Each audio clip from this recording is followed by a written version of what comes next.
By now, you're probably filled with many questions regarding the exam itself. In this movie, we'll cover the structure of the exam, which will help guide you in developing your own personal study plan. To complement your own plan, you'll also find a movie within this section dedicated to formulating a solid study plan to pass the exam on the first try. The exam itself consists of 200 multiple-choice questions. 175 of those questions count towards your actual score. The other 25 are what are called pre-test questions. This just means that the questions are in the validation phase and may potentially be used as a scored question in the future. But while you're taking the exam, you won't know which are the pre-test questions or the scored ones. The passing score is 61%, so as long as you answer at least 107 of those questions correctly, you've passed. When you fill out your application, you'll choose between two methods of taking the exam, either computer-based testing or paper-based testing. But the paper-based testing is offered under two special circumstances only. One, you reside more than 186.5 miles away from the nearest computer-based testing center, or two, your employer administers the exam for a minimum of 10 employees. As of right now, Prometric is where you will be taking your computer-based exam, and you won't be able to enroll for the exam until your application has been approved by PMI. In regards to length, the exam is 4 hours and 15 minutes long, and that extra 15 minutes comes from the tutorial offered at the beginning of the computer-based test, which walks you through how to use the program. The tutorial is nice and thorough, and there really isn't too much in the way of complication in using the program. Something to note here is that you're able to mark questions for review later on, so if you are stumped by an exam question, you can flag it and come back to it later, time permitting. You may take the exam up to 3 times total within your 1-year eligibility period, which begins once your application has been approved. If you fail all 3 times, you must wait 1 year to reapply from the last failed attempt.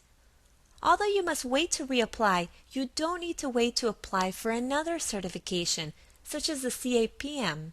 Here's a snapshot of exam costs, and you can see the difference between a member and a non-member.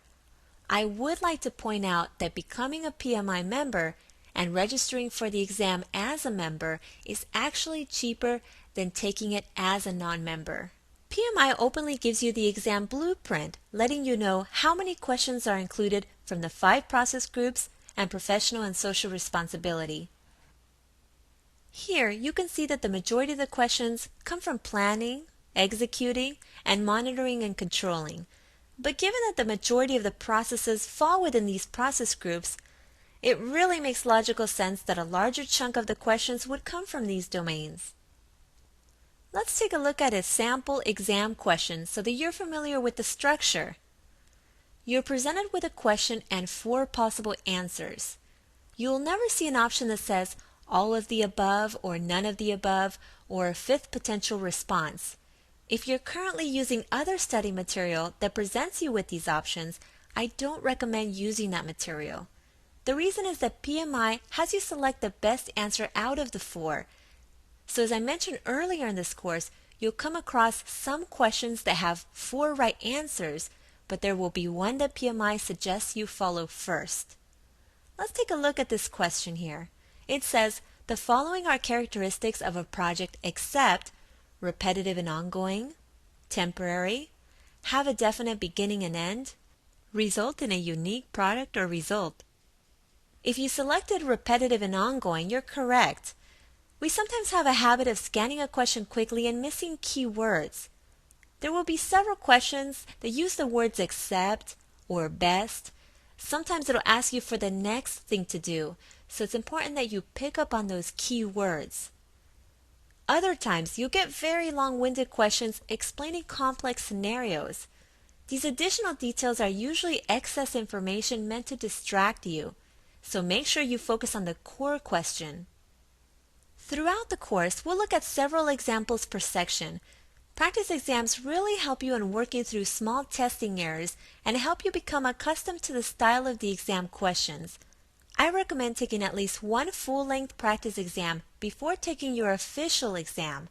This will give you a better feel for the experience of taking such a long exam and whether you've set a good pace for yourself in finishing within the exam time frame. And that wraps up our overview of the PMP exam.